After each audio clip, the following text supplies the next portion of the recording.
Subscribe subscribe subscribe technical Pari. Subscribe subscribe subscribe technical Pari. अस्सलाम वालेकुम, welcome to this video. Adobe Photoshop CS6 course की आज ये 5th class है। आज की क्लास में मैं आपको colon stamp tool, history brush tool और अरेजर टूल के बारे में बताऊंगी कि इनको किस तरह से यूज़ करना है। अगर आपको भी सीखना है तीनों टूल्स के बारे में तो देखते रहिए ये वीडियो। ये अब हम एडोब फोटोशॉप में आ गए हैं, तो चलिए सबसे पहले मैं वो इमेजेस को इंसर्ट कर लेती हूँ जिनके ऊपर आपको मैं ये टूल्स के बारे में सिखाऊंगी। यहाँ पर डबल क्लिक करके वो इमेजेस को हम इंसर्ट कर लेते हैं। सबसे पहले हमारे पास टूल है कोलन स्टैम्प टूल। इसकी शॉर्ट की S है और इस टूल का काम होता है कि कॉपी पेस्ट की तरह ये काम करता है तकरीबन। तो जैसे ही मैंने क्लिक किया तो मेरे पास ये एक एरर आ जाता है, could not use the clone stamp because the area to clone has not been defined. Alt click to define a source point. ठीक है, तो मैं अपने कीबोर्ड से Alt को प्रेस करती हूँ और जो एरिया मुझे कॉपी करना है उसके ऊपर ये जो स्टैम्प टूल है ये वाला, इसको मैं लेके जाऊंगी। फॉर एग्जांपल मुझे ये एरिया कॉपी करना है तो मैं जस्ट यहाँ से Alt को प्रेस करूंगी कीबोर्ड से और अपने माउस का लेफ्ट बटन क्लिक करूंगी। ये देखिए अब इसके अंदर ये वाला एरिया आ गया है इस टूल के अंदर। ठीक है, अब अगर मुझे यहाँ पर इसे पेस्ट करना है तो जस्ट मैं यहाँ पर क्लिक करूँगी यूँ, और ये देखिए इसके साथ ये एक प्लस का निशान है। ये देखिए जहाँ जहाँ पर यार ये प्लस है इट्स मीन वो वाला हिस्सा यहाँ से कॉपी होके जहाँ पर इसको मैं इस तरह से ड्रैग करती जा रही हूँ वो यहाँ पर वो हिस्सा पेस्ट होता जा रहा है। इस तरह से ये वर्क करता है। ठीक है, ये यूँ। आप ये जो मैं वर्क कर रही हूँ इस पे नहीं बल्कि ये जो प्लस का निशान है इस पे आप ये नज़र रखें। ये देखें जो हिस्सा इसी के आ रहा है, इसके राउंड आ रहा है, वही हिस्सा ये कॉपी कर रहा है और जहाँ पर ये मैं इस तरह से ड्रैग कर रही हूँ वो हिस्सा यहाँ पर पेस्ट कर रहा है। ठीक है, अब यहाँ से फॉर एग्जांपल मैं इसकी ये वाली आई को मैं फिर से दोबारा से इसको Alt करती हूँ और अपने माउस से लेफ़्ट क्लिक को कर देती हूँ। अब मैं इसको दोबारा से यहाँ पर इस तरह ये देखिए ये चीज़ ये ड्रैग कर दूँगी। ये देखिए इस तरह से ये वर्क करता है। तो मेरा मकसद है आपको ये टूल सिखा देना कि ये यूज़ किस तरह होते हैं और अब आपने अपने सेंस से ये यूज़ करने हैं, कैसी सिचुएशन में आप इनको यूज़ करते हैं। उसके अलावा ये देखिए ये जो है इनका मोड भी आप चेंज कर सकते हैं। फॉर एग्जांपल मैं यहाँ पर ये सॉफ्ट लाइट वाला मोड अगर करती हूँ, ये देखिए ये सॉफ्ट लाइट में। ठीक है, उसके अलावा और भी बहुत सारे मोड्स हैं जो आप लगाना चाहें तो वो आप लगा सकते हैं। ये ओपेसिटी है, ये आप कम या ज़्यादा कर सकते हैं। ये जो ऊपर इन टूल्स की प्रॉपर्टी वो तकरीबन एक जैसी ही है। मैंने आपको सारी ये प्रॉपर्टी के बारे में पहले बता रखा है। ठीक है, उसके बाद हमारे पास ये दूसरा टूल आता है पैटर्न स्टैम्प टूल। ये पैटर्न स्टैम्प टूल मैं आपको बता देती हूँ किस तरह से आपने यूज़ करना है। हम ये दूसरी पिक पे जाते हैं। इसके सबसे पहले हम Ctrl J से ले लेते हैं कॉपी। ये देखिए पैटर्न स्टैम्प टूल कुछ इस तरह से काम करता है कि ये आपकी पिक के अंदर पैटर्न लगा देता है। ठीक है, ये बैकग्राउंड में अक्सर आपने पैटर्न देखे होंगे और मज़े की बात ये है कि आप इनको नेट से डाउनलोड भी कर सकते हैं। ये जो बाय डिफ़ॉल्ट इसके अंदर पैटर्न आते हैं ये वही हैं जस्ट।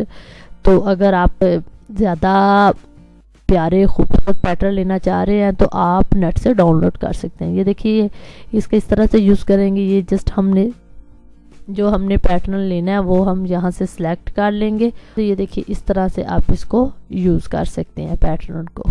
उसके बाद हमारे पास टूल है history brush tool. History brush tool इस तरह से काम करता है कि जो आपसे बाय मिस्टेक हो गया उसको भी आप ब्रश कर सकते हैं, मिटा सकते हैं। ठीक है, ये देखिए फॉर एग्जांपल ये एक जो हमने अभी थोड़ी देर पहले ही पैटर्न लगाया उसको आप इस तरह से रिमूव कर सकते हैं। ये इस तरह से वर्क करता है। तो नेक्स्ट टूल देख लेते हैं। नेक्स्ट टूल है हमारे पास art history brush tool. Art history brush tool specially उन लोगों के लिए है जो पेंटिंग का शौक रखते हैं, क्योंकि ये टूल एक पेंटिंग का इफेक्ट डालता है आपकी पिक में। ठीक है, तो चलिए मैं आपको ये यूज करके बता देती हूँ। ये लड़की के ऊपर ही हम अप्लाई कर लेते हैं। यहाँ से अगर आप ये बड़े वाला ये आपके पास ब्रश होगा तो ये देखिए ये इस तरह होगा तो ये काफ़ी ज़्यादा ख़राब होने लग जाएगा। इसकी क्या वजह, इसकी ये वजह है कि आपका जो ब्रश का साइज़ है वो बहुत बड़ा है।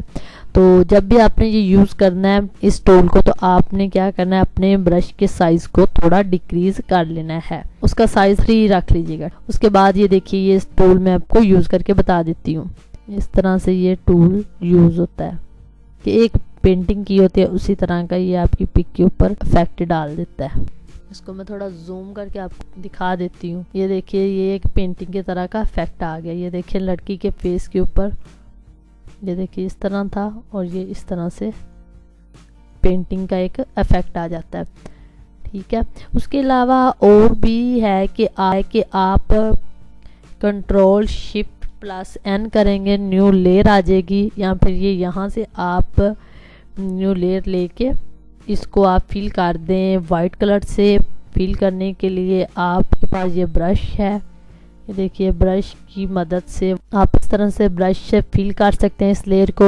अदरवाइज़ आप कीबोर्ड से कंट्रोल और बैक स्पेस करेंगे तब भी ये सारा फिल हो जाएगा। ठीक है, उसके बाद क्या करना है, आपने इसी टूल के अंदर आना है, आर्ट हिस्ट्री ब्रश टूल के अंदर, और इसको इस तरह से करते जाना है। ये देखिए ये पेंटिंग का एक इफेक्ट आ रहा है जिस तरह से पेंट किया होता है। ये देखिए इस तरह से ये चीज़, ये आप इसको मज़ीद खूबसूरत बनाने के लिए ब्रश का साइज़ को थोड़ा और इंक्रीज़ कर लीजिएगा या डिक्रीज़ कर लीजिएगा। ठीक है, उसके अलावा ये यहाँ पर आपको स्टाइल मिल जाते हैं, ये टाइट लॉन्ग और टाइट मीडियम वगैरह ये सारे इसके साइज़ हैं। ये देखिए ये एक पेंटिंग की तरह आपको लग रहा है। ये देखिए कितना खूबसूरत लगता है।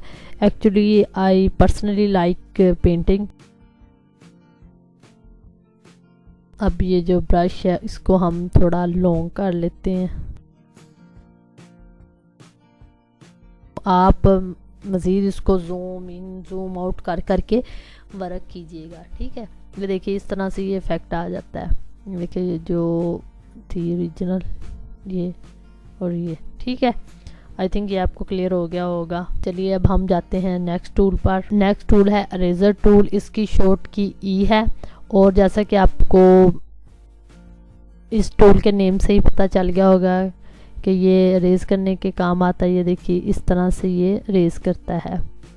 ठीक है, उसके बाद हमारे पास नेक्स्ट टूल है बैकग्राउंड इरेजर टूल। ये भी तकरीबन उसी तरह ही काम करता है कि जो आपका बैकग्राउंड होता है उसको ये रिमूव करने के काम आता है। मैं एक अलग से बैकग्राउंड इरेजर टूल के यूज़ करके आपको बताऊंगी कि किस तरह से ये वर्क करता है, और इसकी जो शॉर्ट कीज़ वगैरह हैं वो सारी मैं आपको बताऊंगी। ये देखिए इस तरह से ये वर्क करता है। ठीक है, कि बैकग्राउंड जो होता है उसको ये रेज करने के काम आता है। ठीक है, उसके बाद नेक्स्ट टूल है हमारे पास magic eraser tool. Magic eraser tool के जो कलर को जज करता है, अगर एक कलर है तो उसी को ये सारे को कर देता है रिमूव। ये देखिए अब भी ये बैकग्राउंड पर एक ही कलर है, तो जस्ट ये मैजिक इरेजर टूल को क्लिक करूँगी तो ये देखिए जो सारा बैकग्राउंड था वो कलर उसने जज किया कि एक कलर है तो सारे के सारे को ही इरेजर कर देगी। ये क्विकली काम करने के लिए यूज़ होता है। अब ये शर्ट है, ये देखिए एक ही कलर के, जस्ट मैं इसको करती हूँ, ये देखिए जो एक ही कलर उसे लगा उसने वो सारे का सारा ही रिमूव कर दिया। ये देखिए थोड़ा ये डार्क कलर था तो उसको उसने नहीं किया, ये जस्ट इसके ऊपर दोबारा से ला के मैं इस तरह से क्लिक करूँगी तो ये सारा इरेजर हो जाएगा। तो आज की क्लास का यही इख्तिताम करते हैं। ये तीनों टूल्स मैंने आपको बता दिए हैं। आई होप आपको ये अच्छी तरह से समझ में आ गए होंगे। मैंने आपको ये टूल्स सिखा दिए हैं, अब आगे आपका है कि आपने इनको किस तरह से अच्छा यूज़ करना है। ठीक है, तो ये थी आज की वीडियो। अगर आपको पसंद आई है तो इसे ज़रूर लाइक कीजिएगा और दूसरे दोस्तों को भी शेयर कीजिएगा। Thanks for watching. अल्लाह हाफिज़।